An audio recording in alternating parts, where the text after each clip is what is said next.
Dun dun dun. This might or might not be a multiple episode of Radiorama. And today we have kind of like one of the largest, most over the top stereo systems from the 50s. It's a 1959 Magnavox concert grand. And these were pretty expensive units when they were new. This unit was about $1,100 in 1959 dollars, which, considering that you could buy a regular family car for about $2,500, it was, this would probably be like paying $10,000 to $15,000 for a stereo today. So you kind of had to be somewhat well off or have a real penchant for stereos. And this has just about all of the little whistles and bells from 1959. It comes with a remote that, if working, will actually turn the power off and on. It'll tune to a new station, turn the volume up and down, or you can use it to change a record on the record player. It has a series of controls in here for additional speakers. There's speakers that are inside, and you can select to use remote speakers. The phantom control, that's just a referral to the remote that we just looked at. And there's a search tune sensitivity for local or distant stations. I'm not sure why you would be interested in that, but whatever. It has two 15-inch woofers and two metal horn tweeters. And this is where the fun begins. This has a mono amplifier for each channel. And each amplifier has 8 output tubes, 2 rectifiers, and 2 mixers. So there's 12 tubes per amplifier for 24 tubes total for both. And then it has the tuner up here with, I don't know if you can see that, it's got a motor for the motorized tuning that engages with the remote. And I'm trying to figure out what this might be down here. This might be the power chassis for the tuner. At least I'm just guessing here. And here's the record player. There's some good news and some bad news. The good news is that we don't usually buy stuff from the museum, but we got this cheap. We got it for $150, and the people, it was in an apartment in Oakland, and it's apparently had been there for decades and decades. And then whoever was there, I guess, I don't know what the story was, left this behind. And when we got there was some 20/30 something year olds who I think knew it was a stereo but didn't know much else about it. But so, long story short, we got it. The bad news is that when I brought it home and brought it up on a Variac, it's dead. The other bad news is that it's got clear signs of rodent infestation. That's kind of why I decided not to touch it for at least a week. I wanted it to sit and air out, so that if anything is bad in that mouse excrement, that it will have died by now. But the mice have done what mice do. They've succeeded in chewing through some of the wire. And so I'm hoping that didn't cause something to short out. It could also be a situation where the switch on the front is a pull in and pull out switch, and it's not making the satisfactory clicking noise that I would associate with a switch being turned off and on. So it could just be stuck off. The other bad thing is that it probably must have been under a window or something, because the sun has bleached and damaged the finish, which is a blonde finish, which means the UV just goes right through it. There's nothing to protect it. And I'm not a refinisher person, but we got a few members in our museum who are. I might have them do this, because this is kind of a semi-desirable stereo for collectors.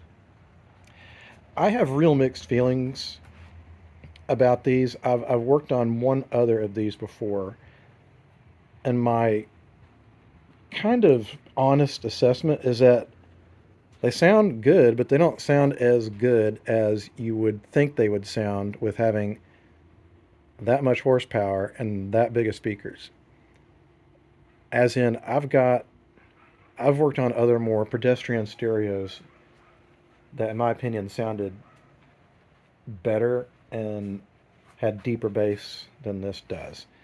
And I'm also suspicious about Magnavox's tendency to inflate their tube count just for the sake of inflating tubes. Because when you look at these output tubes, they're all 6V6s. Now, why didn't they use 6L6s instead? Because you could have gotten away with the same amount of output or more output with less tubes. But I get a sneaking suspicion they did this because then they could use it as a selling technique, which is, look at how many tubes this has. There's 44 tubes in there, so it must be good. So that's neither here nor there. I've been putting off working on it, but now the time has come to work on it. And I think one of the first things I'm going to do is probably put on a dust mask and remove some of this mouse detritus. And the other thing I'm going to do is I turn that switch off and on a bunch of times, so I'm see if I can make it at all come to life, because I'd like to know at least what I'm dealing with before I start taking all of this apart. Okay, well, the first thing I noticed was it had one of these lame clamp-on plugs, and those are worthless. What happens is that the little piercing areas I go into corrodes or loosens up. Because what I did is I decided to hook it up on my Variac and bring it up maybe just a little bit. And it shows it's drawing something. So that means it's actually on. But what I want to do is bring it up very slowly and just kind of let things burn in a little bit. Probably going to take about 10 or 15 minutes to do this.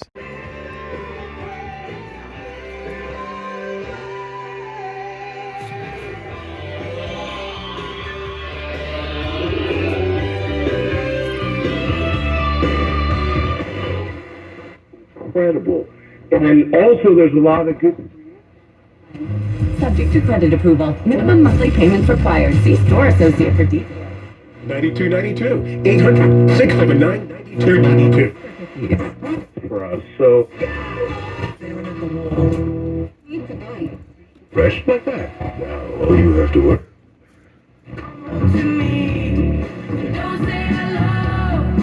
Perdón, no lo consiento con mi...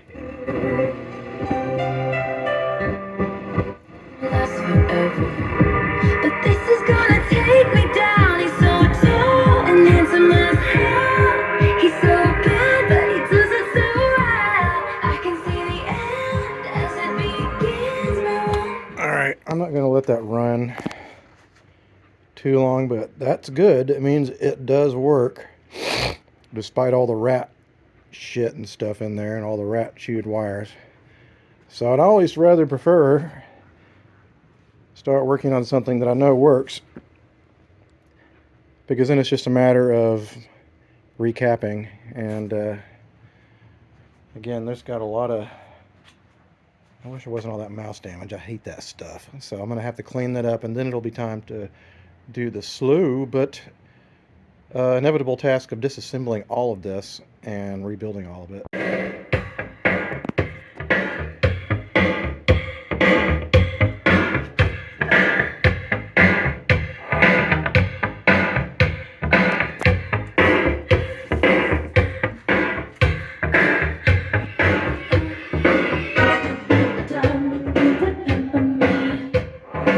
Okay, I couldn't resist it. I decided to run some audio through this before I put it under the knife.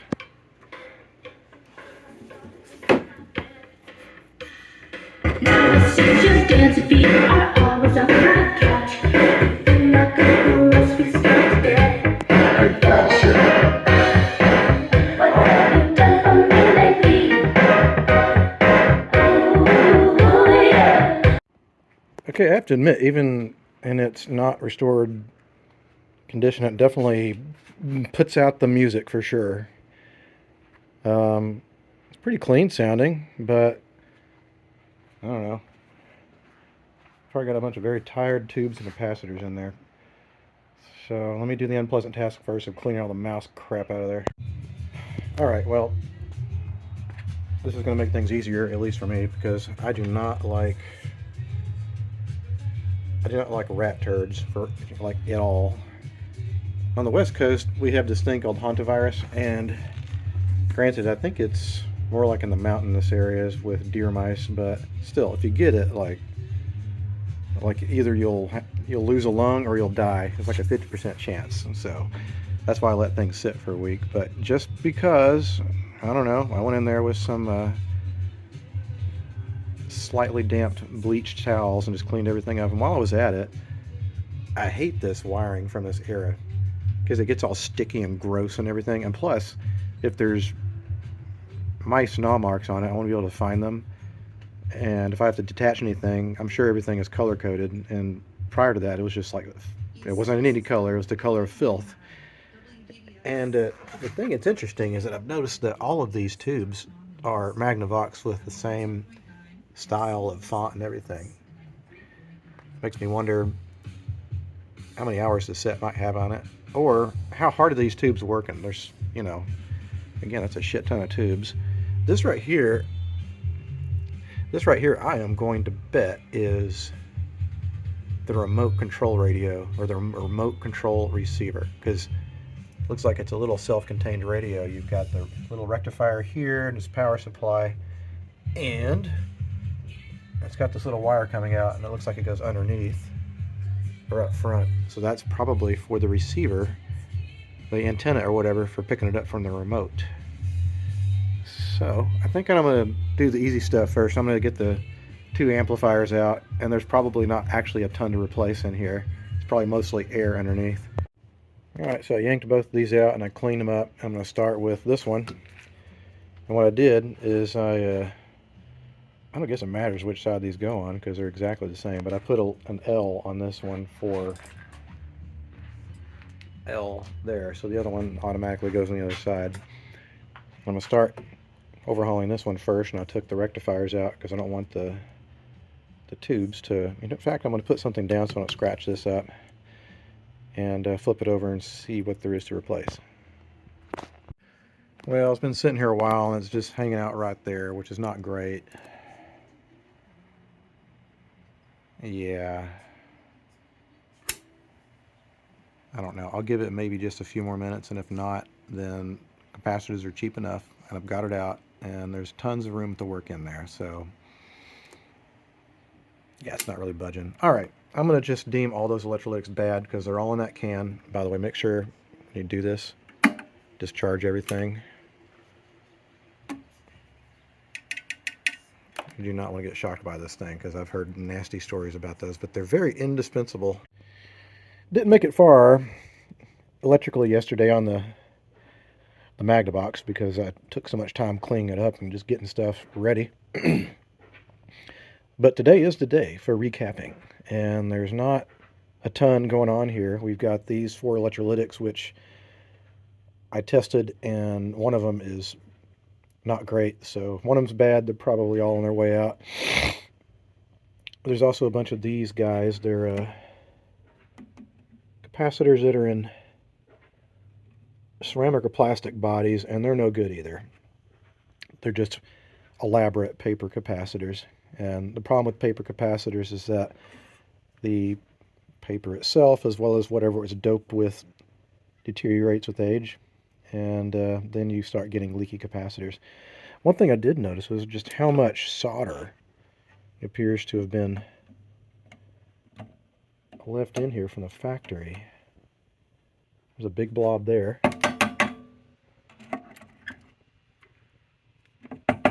Big blob there. A great big one there. Like, I've never seen that much solder blob from a factory ever. And this is a high-end stereo, so it's a little surprising seeing that. There's nothing exotic about this at all. I mean, it's sure, it's got a lot of tubes and everything, but it's a relatively thin metal chassis with some big-ish transformers and a lot of tubes. I mean, it's not badly made, it's just not exotic. It is very much your typical Magnavox, but just exploded in size. Same construction techniques that they used for everything else, including their cheapest home stereos. So I will replace all 4 of these, and it is, if I remember correctly from yesterday, well, I don't need to remember it because it says it right here.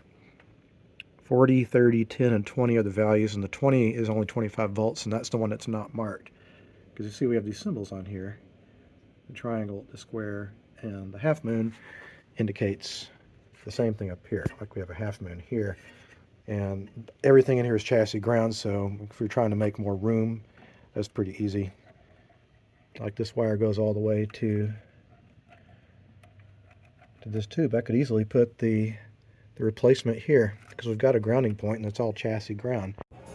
Well, it started. Well, let me back up a little bit. This thing is so basic. I went ahead and replaced all the electrolytics. And like I said, since it's chassis ground, you can just stick them anywhere. And I started replacing these ceramic bodied capacitors. And I split one open so you guys can see what's inside. And it's just a paper cap. So yeah, I would not trust any of those. I mean, who knows, they could probably just work fine for years, but if you're already in here, and it doesn't take that long, just replace all of them. And so that's exactly what I'm going to do. Alright, well, it took me a grand total of about 30 minutes to recap the first one. Now what's real exciting is I get to do exactly the same thing in the second one. Yay! So, but really, these are so simple compared to some other stuff, because there's just not much going on. There's like a few capacitors, but mostly just tubes and tube wiring. Well, last night I didn't quite make it all the way through. I made it down to the last 2 capacitors, and my wife came out, and we do what we usually do, which is sit in the garage in our rocking chairs and talk about the day. Anyway, both of these are now completed. I've replaced the last 2 capacitors, and I don't know why I did this, but I did it anyway. I matched the way that the capacitors were installed, so they're here and here. Here and here. Now, why I did that, I don't know. Maybe it's because I'm not sure if this ever happens to some of you guys that work on this stuff. You're like, what if someone sees the work later and they'll be like, man, they did a bad job? Wouldn't you much rather say they did a nice job? You probably would, but does it really matter? Probably not. The next person that looks under here will probably be somebody that'll be alive when I'm no longer alive, because these capacitors that I've put in here are going to last a lot longer than the originals. And the originals were still working. Now, whether this makes any difference in the sound, I don't know. Probably not, but now that the undersides are completely done, and we know that all the capacitors in here are going to be good and solid and reliable, I can put the amps aside, and now it's time to get more of the crap out of the set. And I think, what am I going to do next? I'm going to take this out. Looks like it's held in from underneath. I wonder what this is. Main power goes in there. And this looks like a rectifier. It's a 5Y3. And it's got a power cable going out here and into this. Okay, it's the power supply for the tuner. Huh. Now that's interesting. I wonder if they ran out of room because they put that motorized unit up there. So that needs to come out, and then the tuner can come out. And this right here, I'm pretty certain, is the receiver unit for the remote. I think I already said that. I'm just getting old and I'm forgetting things. But I'm trying to think, how am I going to get this thing out? I wonder if it just slides out.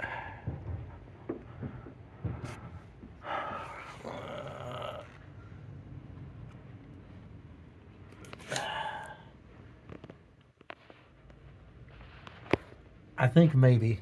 I think the answer is maybe. It might just slide out. Well, I got the tuner and the power chassis out. Tuner power. Try to say that, but so try to say that twice. Tuner power, tuner power. And there's not much to replace under here. There's literally probably that capacitor, and maybe this one. This looks like probably a low voltage electrolytic. And then while we're in here, I need to clean all these contacts. Let me see if I can get to the underside of the tuner motor. I was kind of wondering, it seemed like it was kind of hard to turn when I was doing it manually, so I'm not sure if this is supposed to mesh with the motor or what, or maybe it just needs to be oiled. I'm glad it works, because there's some things in here, like if they crack or break, it's not great, like these wafers. So some of these early, you know, integrated boards, but usually it's ceramic capacitors and stuff like that, so those hardly ever go bad. Just be careful around them. We've even got some early PC board stuff going on in here. Well, not early. Early for something large like this. You started seeing PC boards in, I don't know, probably like early to mid 50s. But anyway, I just replaced a couple of capacitors here, and then I think there's two in here. Let's see, 30, and is it 230 microfarads? Yes, 30 microfarads at 450 volts. And that's it in that one. So I guess most of the capacitors were just in those amplifiers. Well, I didn't have a capacitor big enough to replace that one. It was low voltage, but it was pretty big capacitance. It was like 0.47 microfarads. Ordinarily I would have been like, whatever, I'll just put a 0.22 in there. But it's in the tuner circuit, and this is an FM set, so it's best to try to stay reasonably close. In the past, I would sometimes leave these electrolytics in place because they're such low voltage, but that's come back and bite me, where they may be fine initially, but then they'll gradually start to go bad, and that'll result in having lots of crackling in your audio, and it's very annoying. And especially when you hear it and you're like, I should have replaced it, that was stupid, and then you have to drag out the stereo and yank the back off of it and get the chassis out and all that. So while you're in here, is even if it's a pain in the butt and it's buried down in there like this one is, just go ahead and replace it, because this will help you avoid many frustrating problems in the future. Just trust me on this. Alright, so now that that's all done, got that capacitor in there, it's time to clean the crap out of these controls. And again, you should do it liberally while you're in here. Just go over everything, especially when you get it into the pots. You see how these have these little holes in them on the sides? That's where the leads go in. And you want to make sure and work everything in real well. In fact, it's usually best to do this two-handed versus me holding the camera, so that's exactly what I'm going to do. Well, here's something that I wasted an awful lot of time on, but it's the motor that engages with this little transmission here, which is this flat pancake looking thing that goes all the way down to here. And the way it works is, so right now this is just engaging the transmission, and then that's driving the tuning string that goes over to here, the tuning condenser, so you can kind of hear it. And at first this was kind of hard to turn, I think, because the grease had kind of hardened up in here. So I've been slowly heating this up with a hairdryer, and then like dribbling a little oil in here in the hopes that some of it will get in here, because this is all sealed up. And it gradually has gotten easier and easier to turn. So it's probably working the transmission and getting it loosened up. And what happens is that when there's a signal, I noticed that there is two windings on the motor. You can't see the other one because it's buried. It's in the bottom. And I think that is probably a 120 volt winding, and then that's going to, like, I don't know, maybe a 12 volt winding for this. I'm guessing there's a signal that's causing that to trip to basically engage the winding on this, which then throws this into the transmission. And then when that throws itself in the transmission, that drives, the transmission. Let's see if I can get it to stick for a minute. I'm not going to be able to do it. It was really sticking for a while. Let's see if I can get it to stick again. That's what I've been spending forever doing, is like just doing this, like putting more oil on it, heating up a little bit. But initially it wouldn't detract. Like it kept on getting stuck, and I was like, that's not good. Now granted, maybe once it's electrified or engaged or energized or whatever, one of those definitions, maybe that would cause it to jerk out more easily, but it seems like it's popping out pretty good now. Anyway, I didn't recognize as soon as I put this top side that no, there's actually more things to replace in this. There's an electrolytic capacitor here, and it has a bunch of stuff in it. There's 30, and does that say 80? That can't be 80. No, it's 30. Okay, good. That's what I was about to think. And that is going to be real fun because it's right there at the back of the chassis. So let me take a look under there and see how hard that's going to be. You know what? I decided I didn't feel like doing that tonight. So I'm going to take the easy way out for the evening and replace just these two capacitors. But I saw this fall out of there, and I just love this name. Manufactured by what does it say? Electro Counter and Motor Company, Chicago, Illinois. I wish I worked for a company called Electro. It just sounds futuristic. Hello, Electro Corporation. Anyway, let's see what values we have here. I think sure has a lot of 30 microfarad capacitors in it. Anyway, there's two of them in here. And probably take that tube out of there so I don't crack it. And it's chassis ground. And it's quicker to replace these than just to test them with the tester to see if they're any good. I'm just going to replace them because it's easy. Welcome to day 3, working on the big monster Magnavox. And last night I kind of didn't feel like replacing this particular can. This one right here. Because unlike the rest of the radio where everything was super easy to get at, this is very much crammed in there. And I thought, well, might as well at least test them out to see if they're okay, because maybe these weren't hit as hard because they're one of them that were kind of weak were the ones that were in the amplifier. So I've already preset this up, 400 volts, 450 actually. Got to be careful with these guys. You can shock the crap out of yourself with these things, so just be aware of that.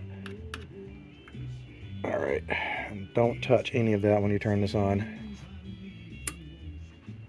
Alright, so what I'm looking for is to see at that voltage how close to zero that electrolytic might get. And because it's going to be a pain in the ass to replace those guys, I'm going to do my best to see if I can reform these. And if I can reform them, then I'll have to replace them. And I think I don't know, it's not looking too good. It's still just hanging there, but it could take up to 20-30 minutes for them to reform if it's been out of service for a while. Well, basically, it has been sitting there for about 5 minutes. Alright, I have to admit, I'm just filming this because I like this stupid song they're playing on the radio. Onions.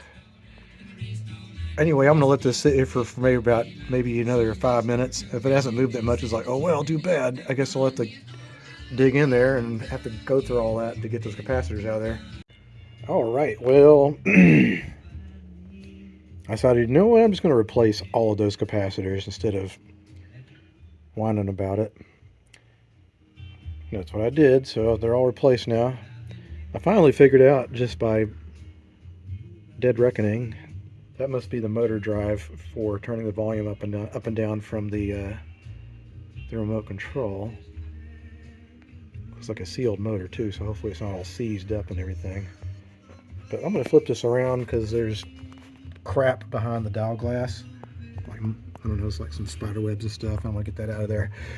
And then I'm going to remove the weird radio receiver for the remote. Well, you know what? Man, the tuner's being the biggest pain in the butt on this thing. This is all like creased in there. The glass. Actually, is that glass or is it plastic?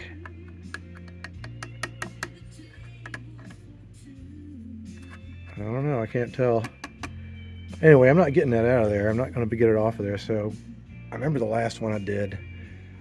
I remember having to do the same stupid thing, which is I had to get some paper towels and wrap them around a stick and get up in there and just like clean it out. So that's what I'm going to have to do, just like I did last time. It is day 4 of working on the Mega Magnavox, and last night I got as far as recapping the rest of this tuner and then started to clean behind the glass because, as I indicated, you can't. This was probably folded over in the factory by some special machine that I don't have, and it's glass, and I'm not going to risk breaking it trying to take it out. So what I've been doing, it's not really a technique, it's just some jerry-rig thing I discovered, or kind of came up with the last time I did one of these, which is that you can, get a damp paper towel in there, and you just, push it around inside to clean up all the stuff from underneath. And you got to be careful doing this. And you just can pull it out, and it's a lot cleaner now. There's a few little areas I've missed, but you get the idea, and you see how much nicer that looks. The eye tube on this, I remember, was pretty much dead, so I'll replace it too. This style of eye tube didn't have a very long life expectancy. A couple of years out of it, and then they were usually gone if you used your stereo or your radio that had it for any length of normal usage time. The style that came afterwards, which is this style, I don't have the radio on, but you can see the phosphor still looks good. That style replaced, well, is much more reliable and longer lasting than these. But since this is such a nice stereo, I'll put a new one in it if I have one. Well, shoot, I forgot to film what I just did. Alright, well, here. I cleaned up all the glass underneath using that technique that I was showing you. And what I'm doing now is I'm just leaning this up at an angle, and ever so once in a while I'm coming here and just adding a little oil just to get that wet. And my hope is it's going to continue soaking in there and get a little bit into that gearbox, because I want it to move nice and smoothly.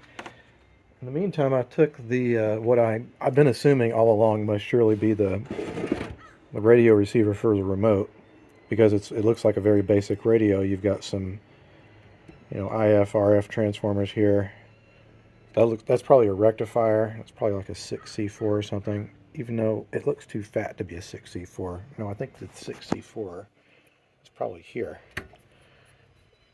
6X4. Okay, well, that is a rectifier for sure. So, not sure what frequency this was being broadcast on as far as the remote, but maybe the remote will stay somewhere inside what its frequency is, or maybe in the schematic it'll say something about it. Well, I think that I was onto something. This is definitely the remote control receiver. As soon as I looked at what the tubes were, you've got a 6AV6 and a 6BA6, and then a rectifier, and a 6U8, which is probably some sort of triode or something like that. That's just a regular generic radio receiver. And there's these relays that I assume are getting triggered by something in here, electromechanically, I assume. I'm wondering if it's...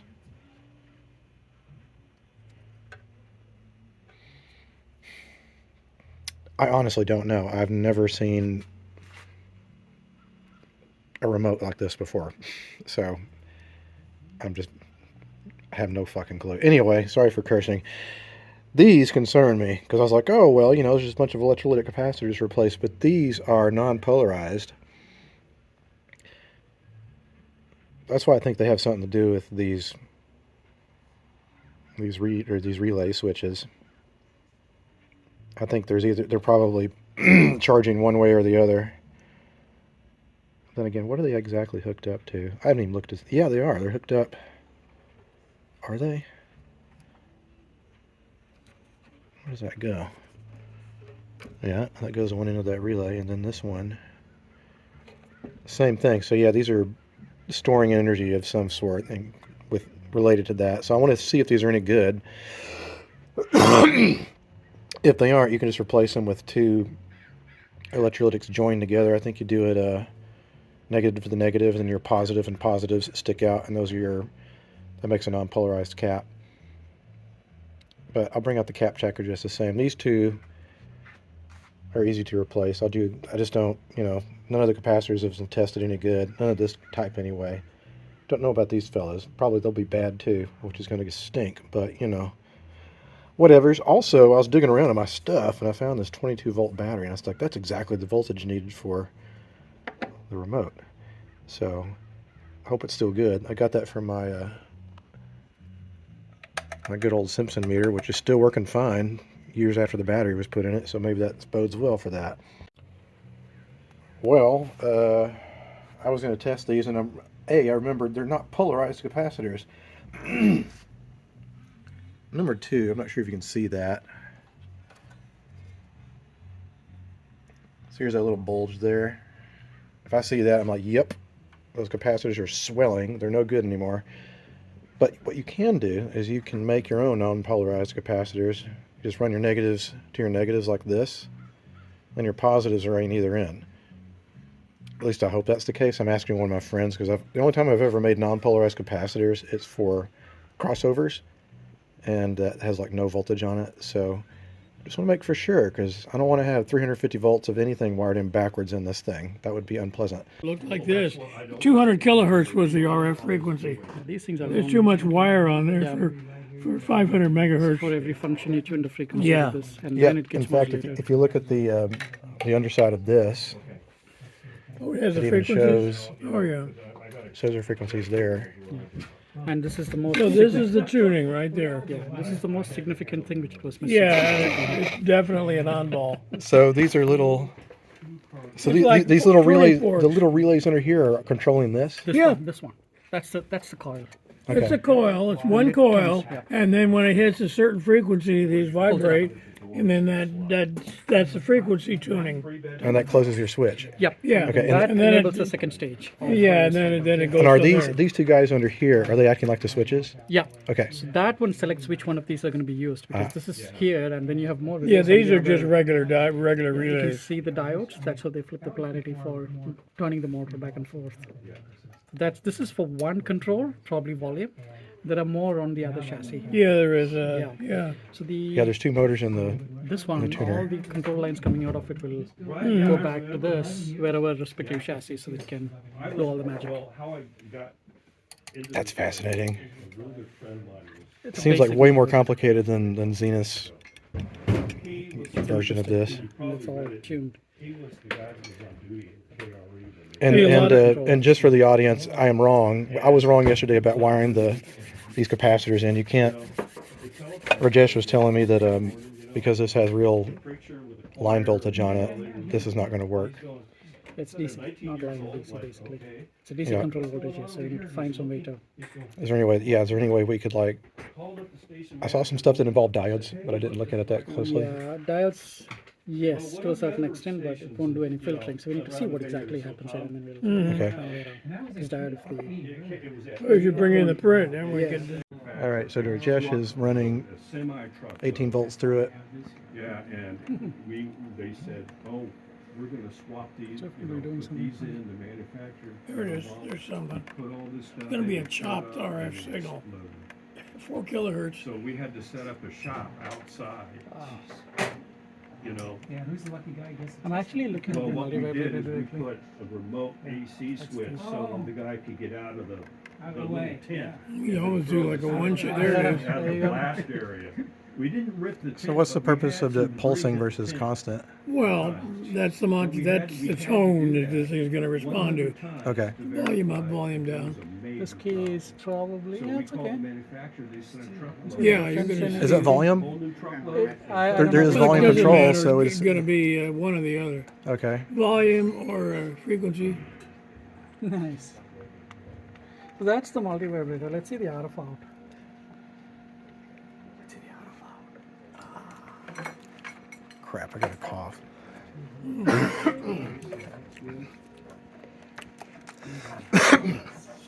That's probably just measles. Nice. Yes, This is really nice. it is really nice. All those people I wish. not vaccinating I their wish that children. Kennedy guy, I wish he would get the measles because it's bad on adults.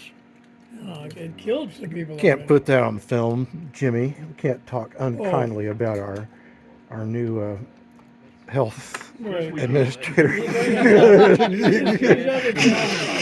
other job. Okay, I have succeeded in replacing the rest of the capacitors. And we looked at the schematic and determined that actually these did have polarity.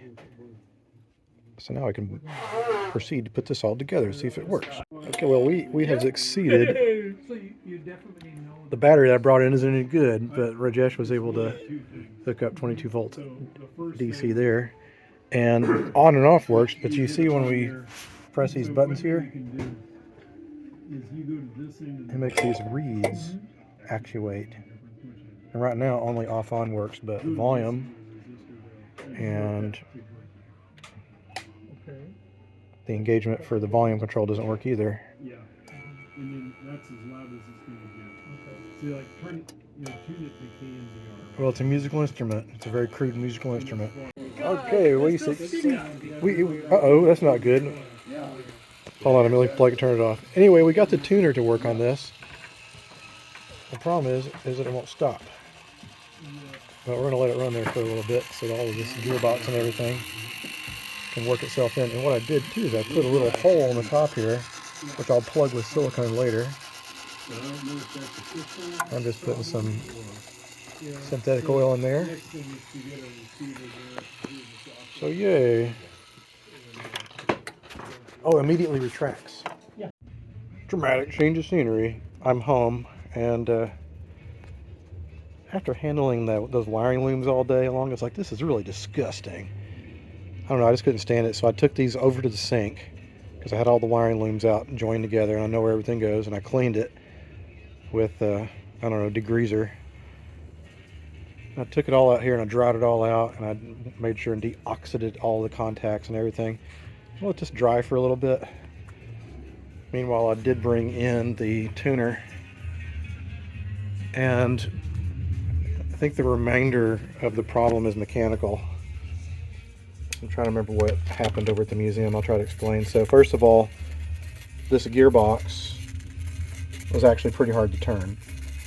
And so I kind of suspected that maybe just the grease inside had solidified and made things hard to turn. So I drilled a little hole there and poured a bunch of oil in there.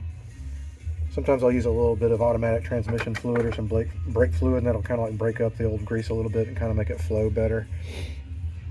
And also this little reed switch was getting dirty. It was pretty dirty, so I had to be cleaned up, because what that reed switch does is it reverses the voltage.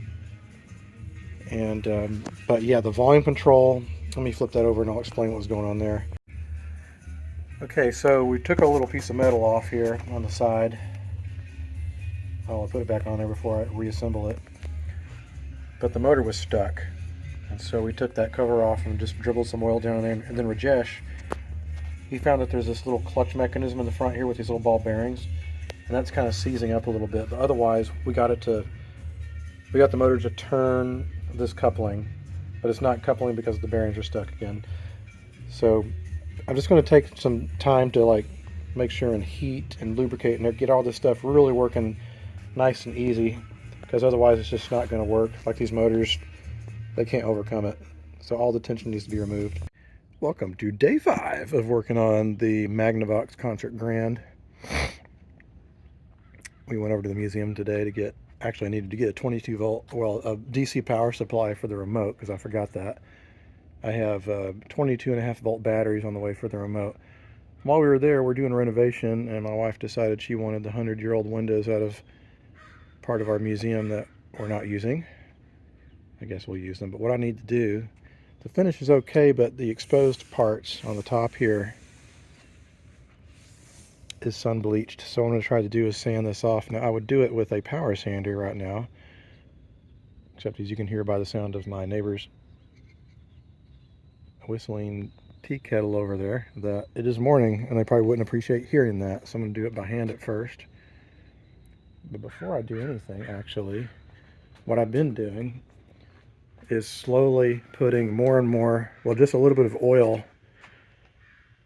mixed with brake fluid and transmission fluid into this gearbox, and it's very slowly just getting a little bit easier to turn. I thought about using some heavy solvent like brake cleaner, but I was worried there might be nylon gears inside of there and I wouldn't want to melt those.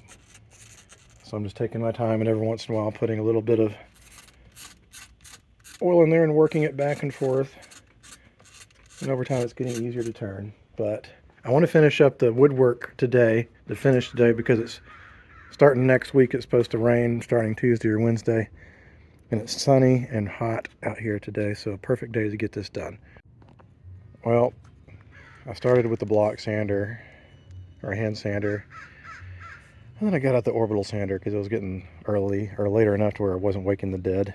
And it's still really loud because the cabinet just reverberates. And so I removed a lot of it and I realized, I hate using the stripper, but I think for all these little details and shit, like I just need to brush it on.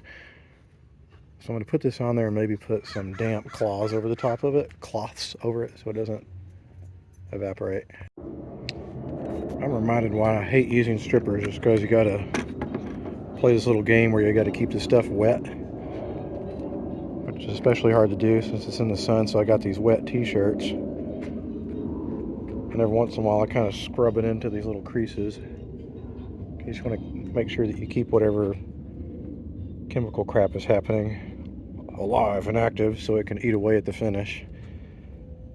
If you let it dry, it just like turns into this nasty crust. So you're just going to make sure it stays wet for a while. I'll scrub it down about once every, I don't know, half hour, hour. Just be patient. Go off and do other crap. So like, for example, I swept the floor in there.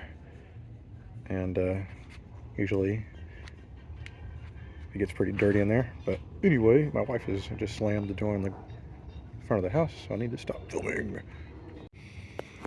Alright, after much scrubbing and wetting, it was about time for all this to come off, and I'm going to see how much of that finish really has truly and really come off. By the way, I quit drinking about 9 months ago, but I like a non-alcoholic beer. At least it's a nice, that does not look like beer, does it? 805 non-alcoholic blonde. That to me looks like an energy drink. I don't know, I'm a graphic designer. Maybe I'm just being a snob. That doesn't look like very good marketing. Anyway, I hope the designer who came up with that's not watching that. They'll probably be angry and they'll never hire me. Anyway, I'm going to take all this crap off here and scrub it off and see what came away.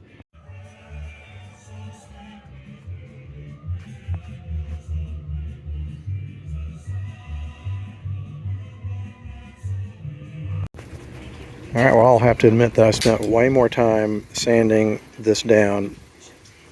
I started at 10 o'clock in the morning and now it's 3 o'clock in the afternoon. But what I need to do now is match these blanks here, which are made out of pine, with the staining of the front. So Lindy, my wife, suggested that I make a piece of scrap and then mix these two stains together to see if anything that can come close to looking like that. I got the first stain coat applied, and this side turned out pretty good, but this side has a little bit of a weird area. I think this is where it was really blistered by the sun, so I'm going to let it sit and dry a little bit before I blend it in. The front, on the other hand, luckily it's not sun damaged, and so I'm going to use my old reliable Old English to rejuvenate the color a little bit. and then it's going to be applied with some cleaners and some waxes and other stuff. But yeah, basically the entire top and this side and corner had to be completely sanded down. I had to blend it into this corner here because the sun damage extended into here. But this side was spared, so I get a feeling that was probably set under a window and someone sat plants on here forever. And probably this area is where the plant was, because there was a water ring under it. So that's what happens when you abuse furniture. Well, here is after spending a decent amount of time applying several hand-rubbed finish applications on the outer edges, but not in the center, because I'm waiting for the stain to dry. It seems like it's drying pretty quickly, actually, so it's probably time to go ahead and put some on it. So I'm going to finish out the day by adding a few more coats, and then probably tomorrow I'll have to add a few more. And so on, because the hand-rub stuff is really thin. Hey guys, welcome to day 5 working on the Magnavox, and I came out this morning to see how this finish dried. I'm not thrilled with it. It's way too shiny, and there's also some imperfections on it. So what I'm going to do is I'm going to sand it down and probably go back to the hardware store and get a satin, because this was not supposed to be shiny. But the good news is the finish appears to have now that it's dried up, it sure looks like the coloration matches, but again, it's just way too freaking shiny. Well, this is after having put on one coat of the satin, and it's certainly less shiny. I'm going to sand it down just a little bit more, just to smoothen it out a little bit, put one more coat on it, and then I think the finish will be okay on this. It's not going to be perfect. Like, I'm not a refinisher. I feel like from a little I've done, it takes just as much skill to refinish things as it does to restore electronics. It's a life-learned skill, and I'm just not there yet. I'm trying to get better at it, but this is certainly better than it was. Well, anyway, this is what I was talking about. There's 2 friction pulleys here, and they're still pretty supple. Like, they've got a lot of spring to them. I mean, they're not brand new, but the thing is, you just want it to be supple enough to where you can get a grip. And likewise, the motor's turning freely. That's good. So it's probably late enough to where maybe the grease on it is partially synthetic. You start getting into the 50s and 60s, and they stopped using the dyno grease on some of these things, but nope, this is... grease looks pretty solidified, so that all needs to be loosened up. So since I've got it turned up here, I'm going to get out my favorite material, and it is a Zoom spout oil. It goes by whatever different names. I'm not sure if that's what it's actually called, but it's a very light machine oil, and it's great for coming in here and kind of like loosening up the gunk, getting things moving to where they should go. And I like these because they have a really long nozzle on them, so you can just come in here and, you know, you don't want to absolutely drench everything in oil. You just want a little on there. So I just kind of move around and deposit oil here, there, and that doesn't mean you should put oil on absolutely everything. There's some things in here that probably should not be oiled.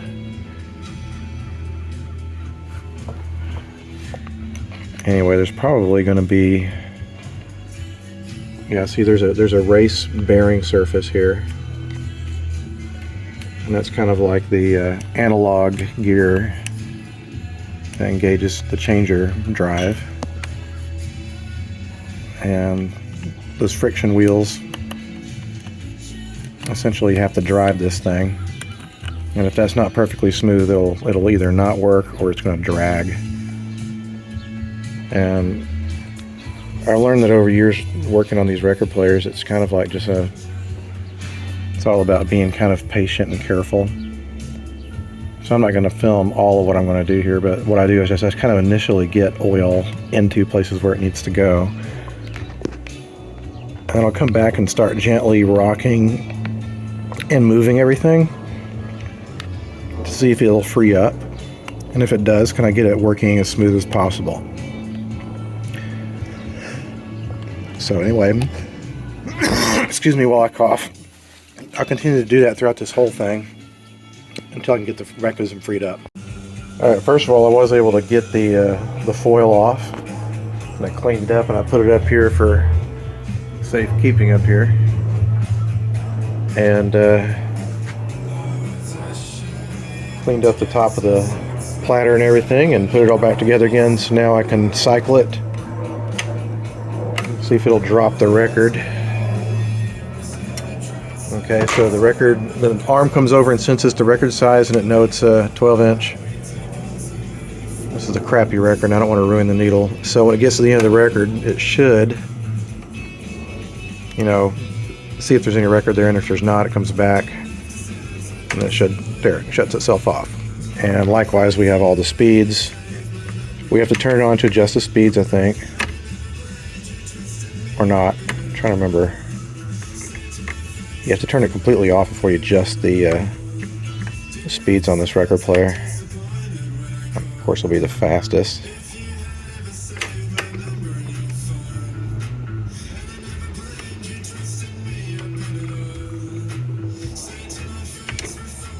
Alright, that seems to be working pretty well. So I think what I'm going to do is maybe just let it play for, whoops, it's still going. Let me see if I can reject that again and get it to stop and turn off.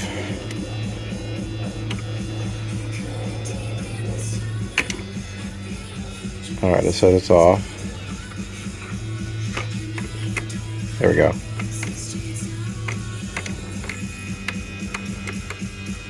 I think I need to kind of maybe clean it up and under here a little bit. It seems like the controls are just a little bit sticky right there.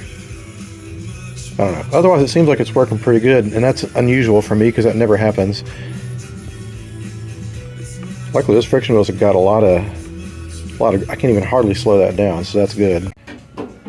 Well, I put everything back together and cleaned this up, but I want to put that foil thing back on. And to do that, I'm going to use this product I've been using forever called Lexel. And it's clear. And all I'm going to do is put a little glue. And you don't want to get any of it near the edges, because if you press this back down, it's just going to like gush out, which would be very unpleasant and stupid. Anyway, just apply it like so.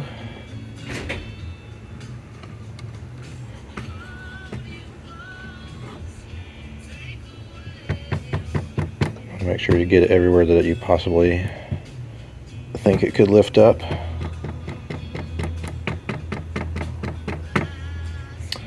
And I'm not going to hold my camera and film doing that because I have to get this on there straight, so then I'll film the aftermark. Before I kind of like shut things down for the night, I'm going to repair the back of these glass panels. My wife disagrees with this. She said it'll disappear when you put it on the cabinet, but it's like, I know it'll be there. So what I did was I matched the paint color the best I could. It's not perfect, but it's close. It'll be on the edges anyway, so it'll be kind of like partially obscured by shadow. But I'm going to touch up all these edges here to keep it from getting worse. And then maybe when that's all done, I'll seal up the edge or something. So anyway, here we go. I'm going to paint the underside and see if I can heal that up a little bit. Well, I'm never going to claim that I'm an artist at all. This is probably going to show. But that's kind of what you get. I think they'll darken up a little bit because I just put the paint on there. Anyway, I'm hoping it won't be that super noticeable. Like, anyway, it's going to be better than it was. Having huge chunks in this out of it. So I'm going to let those dry overnight. And I think that's all I'm going to do for this evening. Let's see, what else is left to do on this thing? Oh yeah, I've got to repair all the rodent-eaten wiring on this thing too. Welcome to day 5 or 6 working on the Magnavox. And it looks like my little areas where I painted things aren't showing up that badly. Like here, you can kind of see it. It's definitely there. But again, I think when it's put in the cabinet, like this area here is going to probably cast a shadow on it like it's doing here. You probably won't even notice it. Or you'll have to look. But from... It's certainly better than just leaving it the way it was. But anyway, the cabinet, I believe, is pretty much good. Now what I need to do, there's still one thing that doesn't work on this totally right, which is the remote control. And last Saturday we were able to get... At this point we know that the remote is transmitting and the receiver is receiving, and the reed valves, or not the reed valves, the reed switches that are under here are working. So all is well as far as that goes, but we're having a problem with the tuning motor and the volume control motor on the tuner chassis. So I'm going to hook all this up together and see if I can figure out what's happening. I got everything set up, and I could not get the remote to work, and I was like, why is it not working? Then I looked down. I saw this wire. It's come out of the plug here. So that's the switch for turning the remote receiver on and off. So I need to solder that back in. All right. Well, I did get the remote to power up, and here we have the antenna.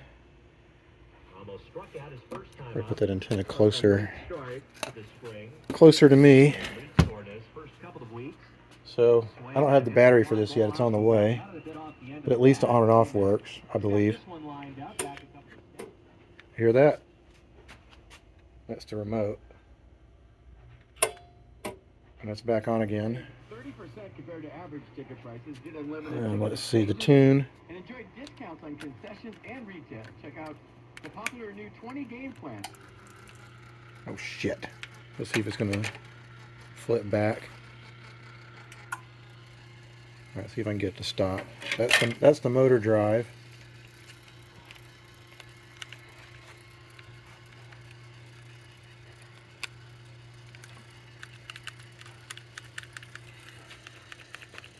Okay, it's not exactly responding.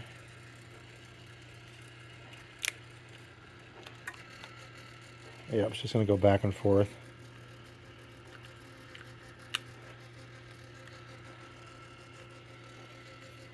This is really awkward. Okay, I just tried to turn it off and it's just... Turn the amp off, but this is still going. Okay, I stopped there. So I'm going to get it to tune.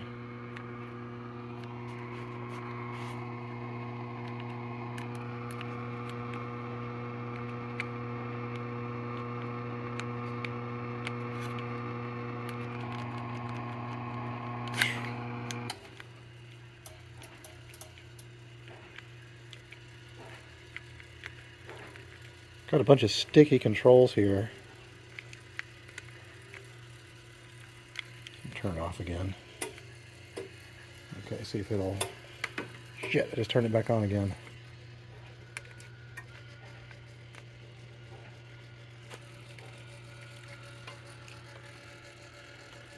This is stupid. Alright, let me just turn it off entirely. So, I think a couple things are going to have to happen. I think the contacts in the remote are not reacting very well, and given that I dropped this thing, and it's probably been dropped a lot in its life, it could have some bad solder joints in the board, so I'm going to take it out and inspect it.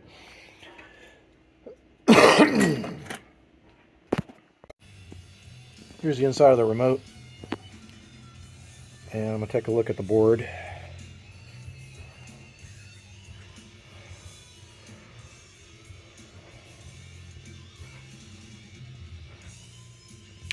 It looks fine, but I think I'm going to touch it up anyway, just to make sure. And we're really going to clean up these contacts. I mean, they seem like they're very easy to push. Alter's not making good contact.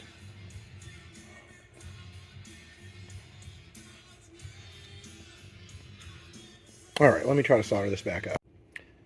Well, I came in here and just basically resoldered almost everything on this board. And what I wanted to do was see if it's a electrical or a mechanical problem. So I'm just going to make good contact with the switches. Let's turn this on, see if I can get this antenna close to the remote. Is the remote on? Yes, the remote is on. Okay, on, off. Opposed RFK Jr.'s nomination to HHS to make America healthy again, and now they want even more government control over the private healthcare market, interfering with President Trump's promise to cut prescription drug costs. Big Pharma is no friend of the American people. So, go to It's just not on. overhaul.com to demand fair healthcare prices 22 volts. and protect the private market and fight Big Pharma's greed. Congress All right, maybe it wasn't plugged in all the way. you can make a huge difference. Let's fight back. Visit farmerwindfall.com today. That's farmerwindfall. Okay, that turned it off. Study done by Yale professors, they estimated that there were 22 million illegal aliens in the country, and that was before Biden allowed between 14 or so million in since then. Let's play a little bit of that. Number 56. Okay, well, I'm not sure why that's not working. I just turned it off.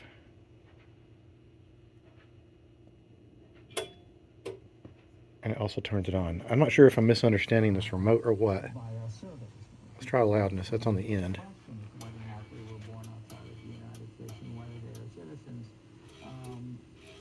Okay, that is making a signal. You can hear that. You can hear it. Up, down. Oh wait, look.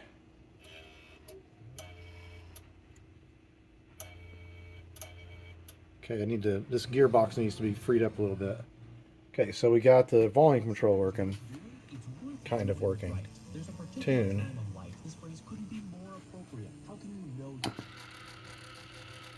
Shit, why is it not stopping tuning?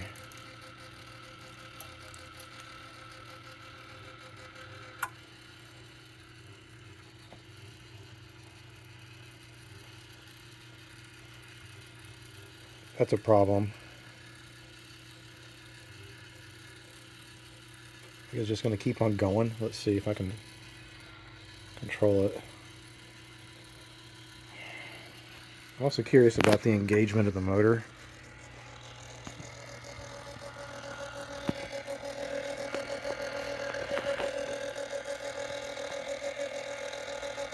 It's just not stopping, period. It's not getting a signal or something. Tune.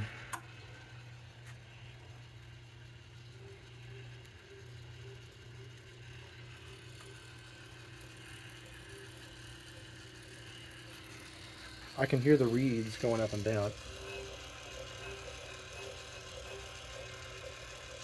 So why is that not translating to here? Lots of mysteries. This is probably going to be the most complicated thing to figure out. Well, I can say that it seems to be working on AM at least. Officers to come over and escort me. See, it's stopping on the different stations. You can see that these little reeds act. It's hard to film this, but they do act. There you go. National Weather Service.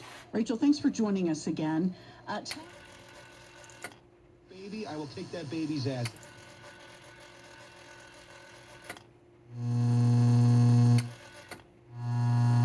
It should cycle back to the other side. There we go.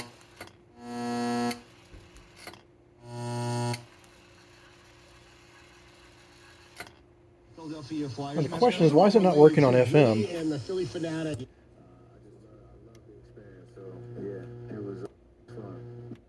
As Shirley Day found out.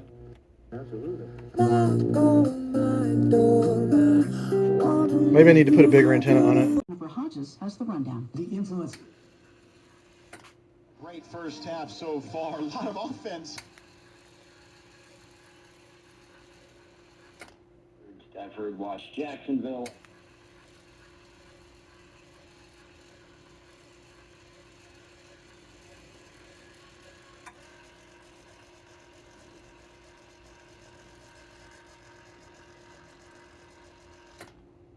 I think this is Welcome to day 5 of working on the Magnavox Concert Grand. And last night I had to spend way more time than I care to admit getting the contacts on the remote when it was put back in the case to work. The buttons weren't working, period. So I took it apart a bunch of times, cleaned everything up. Doesn't help that my hand's in front of.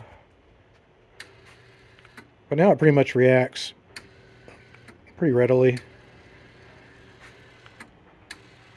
It's a lot quieter too. All the oil's worked itself into the transmission. The only thing that's not working right is the volume control. It's trying to engage. Let's see if I can film this.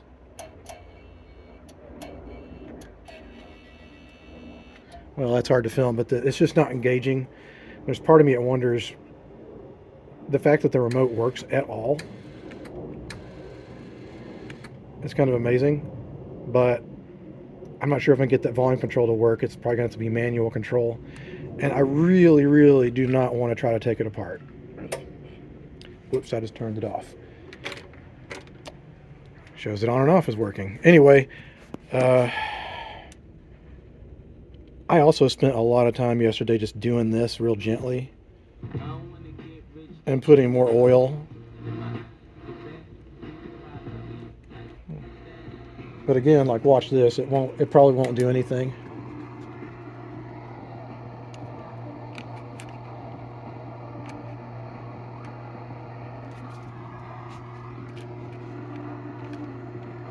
Yeah, it's just not want to do it. Tell you what, I can't wait for the batteries to come in because this is not making a good contact and it's hard to deal with.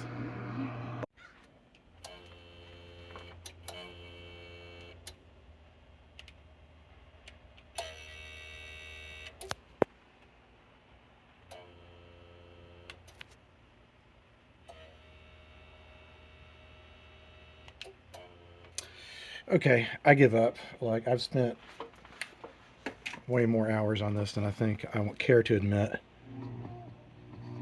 Well, I can feel it grabbing. I know that's the motor. And that down there is a little gearbox. And I can see the gear moving because I took the little cover off. And I don't think there was, there was no grease or anything in there. It's just a nylon gear. And that is going through this kind of plastic cover, and then underneath the cover, you know what it looks like? It looks like a 1930s, some of the 30s radios that had fine tuning. They'd have like a weird vernier, or I'm not so sure if I'm saying that right. It was like a vernier tuning where you could, anyway, I think that's kind of what that mechanism is, and usually they free up, and I've tried a whole bunch of different things. And what I'm going to do is just put it aside, because there's an awful lot of mouse-eaten wire on this radio that needs to be replaced. Because I remember when I took it out of the cabinet, I was like, ugh. I wasn't looking forward to this because the stuff is still greasy, even though I cleaned it. But like, for example, that mouse chewed through that. And depending on where it is, I might just tape the stuff up. But for example, this is the antenna cable. It's a little chewed up, but the fact that it works means I could probably just tape it up and it'd be fine. There's no voltage on that. But I remember one of the AC cords on this had stuff eaten through it, so it would need to be replaced entirely. Anything that's got real high voltage on it and/or is critical, you need to make sure you have insulating, or you'll be sorry. Looks like the majority of the wiring of the set is actually the speaker cables coming out of the amplifiers. And if there's any in that, you don't want to short out your speaker cables, but again, that's almost no voltage. So I'm hoping the majority of the mouse nips are in the low voltage wiring. Unfortunately, I do know that the light, some of the pilot lamp wiring up here was bad, like that. And it's probably okay, but I'm going to replace it anyway. It looks bad. It looks bad. If I'm going to put all this effort into this, I'm not going to put mouse chewed wire back in there. And I think if I can't get the the remote controlled volume to work, I'm just going to have to be like, look, like, I tried. Maybe someone at the museum who's smarter than me will be able to figure it out, but the fact that it has the remote at all, because they all got lost, and secondly, that it mostly works except for turning the volume up and down, that's okay. And the thing is, like, think about the person that's going to get this, they're probably going to hook up their Bluetooth system, and then they can turn it up with their phones. So big whoop-de-doo, but I don't know, it kind of sucks. I really wanted all that to work. I wanted this thing to be like so bodaciously over the top. And there's so little information about these remote systems. Like I went online and like luckily someone had a schematica of all this stuff. And like it's just a real strange Rube Goldberg system that I just love the fact that it works. It's like strange electromechanical radio controlled stuff. And just real gimmicky. I mean, super gimmicky. But I think the electronics are working great. And so I think to make sure that the electronics will continue working great, I'm going to flip all this stuff up and start investigating the wiring. Well, here is the good news, if I could say anything good about mice chewing up wiring, is that it didn't really chew on any of the wiring that had much of any voltage on it. Like, this is all okay. I did replace the wiring. It did chew through the wiring in one of the pilot lamps. It didn't touch these other two. But where the most of the damage was on the wiring harnesses for the speakers. Especially, where is it? Especially towards the exterior, well, basically the remote speaker connections on the outside of the cabinet. There's a bunch of stuff chewed up here, so I just like taped it all up. And there was already a bunch of tape on it from the factory, so it's not like I'm doing something horrible. Luckily, this didn't have any chew marks on it. That's good because that's got high voltage on it. This has no voltage on it. There's a little nip there. The most serious area is right here on this amplifier. You get to, I'm trying to think, where is it? Oh, there it is. So I got through that, got entirely through that. And I'm not sure if that's long enough to reach. I'm just going to replace it anyway. It's easy enough. And then I think, I think it might actually be time to start putting this big hunking thing back together again. Well, it's almost showtime. I've been reassembling everything, double checking the wiring. Yes, I put this gold embroidered plug on it because I figured, you know what? Pretty snazzy looking stereo. Why shouldn't it have a snazzy looking plug? So I put that on there.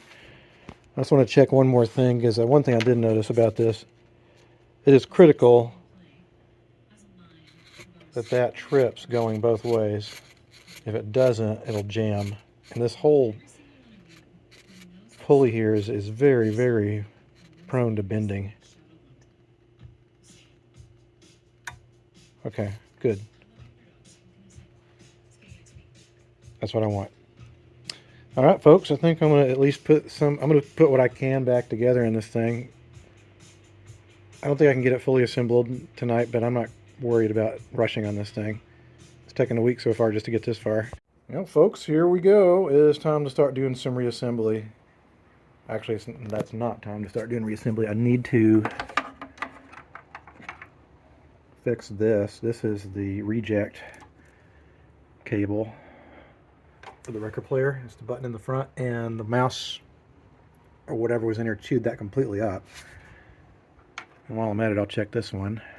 That's just connection for the speaker, so that's not a big deal. I did clean up the interior quite a bit too, and I cleaned up this area for the record player. It's a real crying shame that this whole thing is covered in the back. I don't know, I guess you can't see it if it's up against the wall, but I'd want to see those every once in a while, all those shit tons of tubes. Well, the reassembly has started, and so far it's going well. And now I understand what these wooden things were. What they do is you slide them up here. Let's see if I can see it better on this side. There's a block up there. So that's a shim, and then you lock it down in place and you put these bolts behind it. So it's a very clever way of securing a really long chassis. So I do appreciate the fact that this thing is very, very easy to work on. Like everything is built-in modules and everything is wide open inside, so it's been very easy. Now what I did is I made new rubber shock mounts for the receiver here, because I get a feeling that those rubber mounts were there for a real reason, probably because it's noisy. But so now I'll start putting this in, and then I'll have to put in the amplifiers, then wire everything up. Well, here we go with the inaugural test fire. I'm not going to button everything up yet, I just got it all connected. I just want to make sure it still works, because Lord knows how many times I thought, oh boy, it's in the bag, and then I plug it in and it's dead. So let's fire it up. Alright, it's drawing what I would expect to. And let's see. Good pilot lights. And I'm going to test it with my favorite testing song, which is Henry Mancini's Lou John.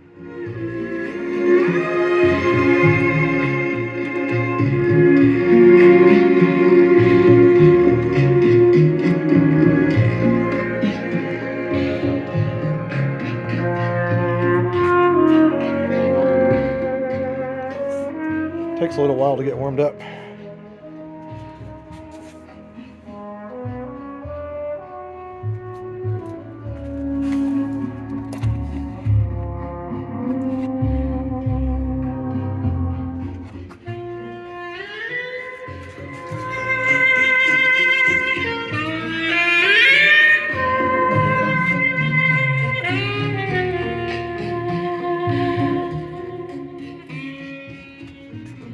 Alright, that sounds pretty good. Again, I haven't really exercised it that much, but I think that's all I'm going to do for it for the evening. I think tomorrow's going to be final assembly, final cleanup, final fine-tuning.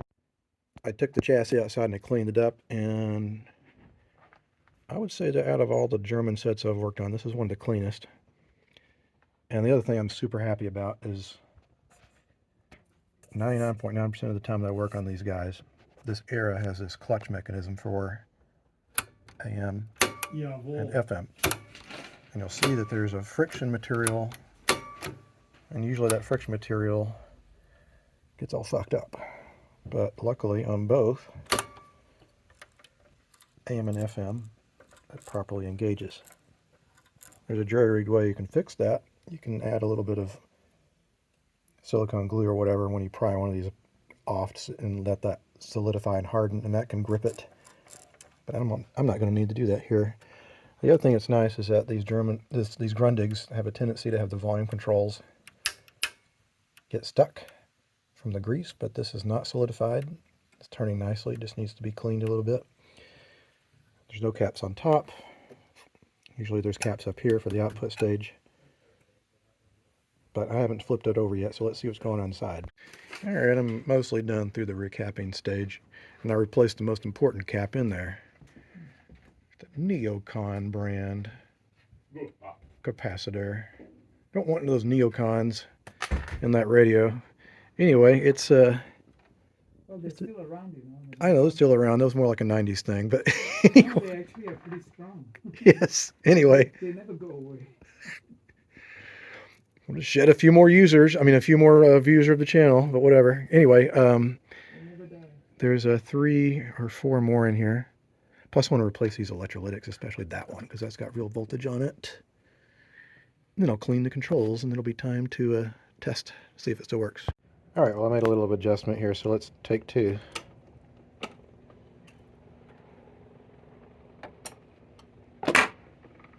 All right, don't make an idiot out of me, please. Okay, I think that is going to do it now.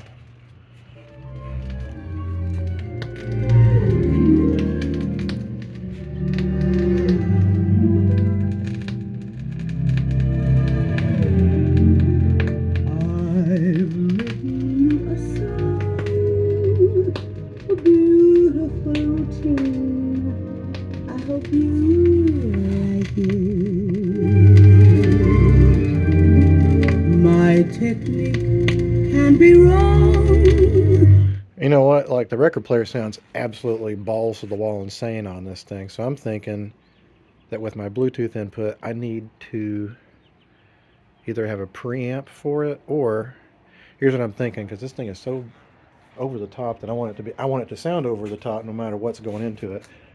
I think there are these small, cheap, low power preamplifier units that have tone controls and volume controls, and I think that would be interesting to try out on this one. Also, I just realized I put this together without putting the antenna back inside the cabinet, so I got to take that left side off.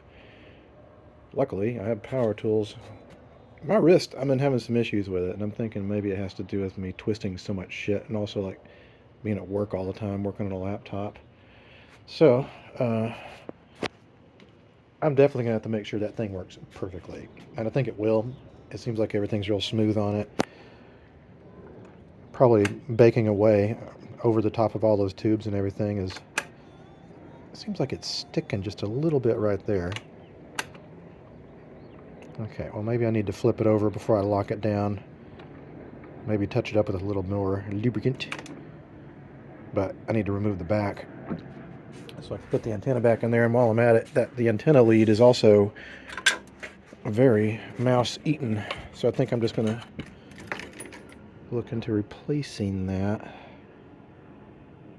Or not, that looks like a pain in the ass, and it was working just fine. What got eaten a little bit is some of the insulation, or some of the shielding, and that still seems to be shielding just fine, so I'm just going to tape that up. And there's no voltage on that whatsoever.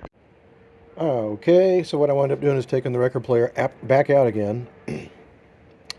And Kyle, my friend, he said he recommended kind of like lubricating underneath here where the C-clip is, and also underneath where that connects, because there's a retractable spring that triggers the changer mechanism. And he was right, it was getting a little bit hung up there. It's supposed to spring back, and it wasn't.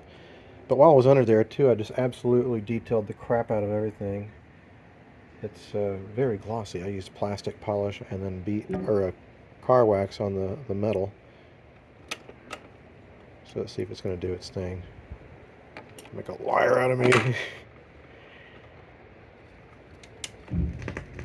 Alright. Uh-oh. It's going to be loud. Let me turn it down.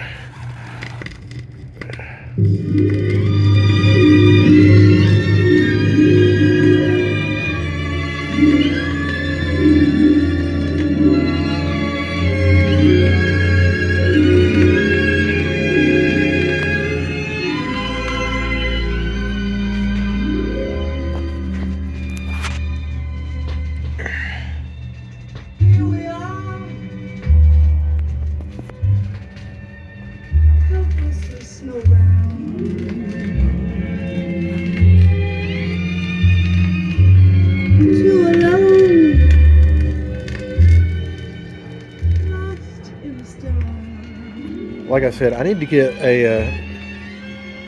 turn it down some more. I need to get a preamp for the auxiliary input. I just don't think it has the right kind of signal that tape puts out, because that's what it's looking for. It's looking for auxiliary tape input, which might be geared a little bit different. But as far as the record player goes, it sounds amazing. Anyway, what's nice is that it's kind of cool out here today. And so I've been working back here, and with all these tubes going, it creates like a little bit of a windbreak, and it literally does feel like a little heater. Like it's like toasty. So I've been, I do not recommend doing that. I was basically just plugging things and unplugging them, but that's why I have a disclaimer in my videos. Don't do what I do. Don't do anything that you see in these videos, because I'm an idiot. I don't have the battery for this yet, otherwise this would be done, but I think I'm going to not end the episode yet, because I've gone so far, and those of you who have managed to not get bored to tears that are still with me can wait just a little bit longer. Oh yeah, the other thing I did was I put this medallion back on there. Concert Grand. I think that's it for tonight. Actually, I've got another thing I'm working on. Oh my god, it's another console. And you'll probably see this one a few episodes from now. But let me fill it down a little bit more on this, and then I think I'll call it a night.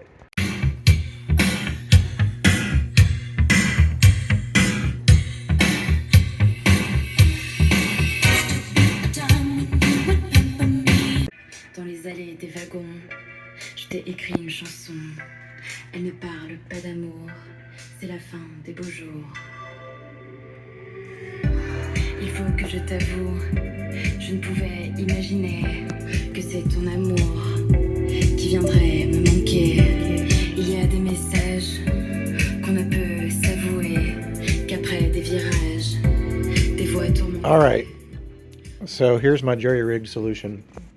And I'll make it look better. I just wanted to proof of concept here. I ordered this passive tone control device, and it was pretty cheap. And so what it does here is now the user can adjust the controls in the front. And of course the song is now playing at a point where nothing's happening. But I can come in here and adjust, you know, all the tone. So the bass.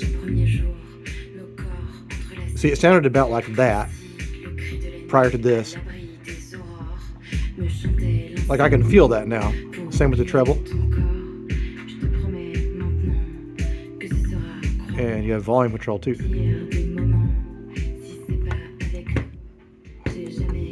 So I'm adding just a little bit of a signal. That sounds great. Anyway, I'm kind of like not wanting to finish the episode because I've had such a fun time doing this. And if I had a bigger house, this would be my freaking stereo. I'd love it. It's so over the freaking top. It's like almost as big as my car. Anyway, I think I'm going to enjoy listening to this for the rest of the evening out in the garage. Look at what just came in. It's the weird batteries for the remote. So now I can put these things in the remote and see if that works. Then it'll be time to button it all up.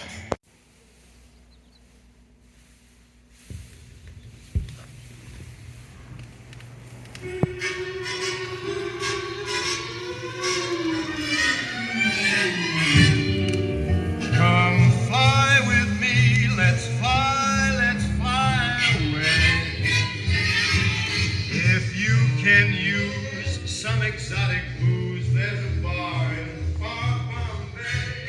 Come fly with me, let's fly away. Come fly with me, let's float down to Peru. In Llama Land, there's a one-man band and he'll tune his flute for you. Come fly with me, let's take off the blue. Once I get you up there where the air is rarefied, we'll just fly starry-eyed. Once I get you up there, I'll be holding you. Anyway, that'll get copyrighted, but whatever. I don't make a single penny off of this. If you're wondering why there's plastic everywhere in here, it's because we're getting a new roof in the museum. And we don't want stuff falling down on the radios like dust and whatever. So I'll need to cover this up. But I tell you, man, it was rough bringing this up here. It's heavy as hell. And I got a confession to make. I fiddled around forever, and the remote, it works and it doesn't work. It's not very reliable. I may or may not go in and try to fix it, but I can't keep on dragging this episode on, but I had a hell of a time. I had a hell of a good time working on this. I loved every minute of it. And I hope this makes someone as happy to own as I did enjoy working on it. So, till the next time a big thing comes across my workbench, I see you guys next time. Bye-bye.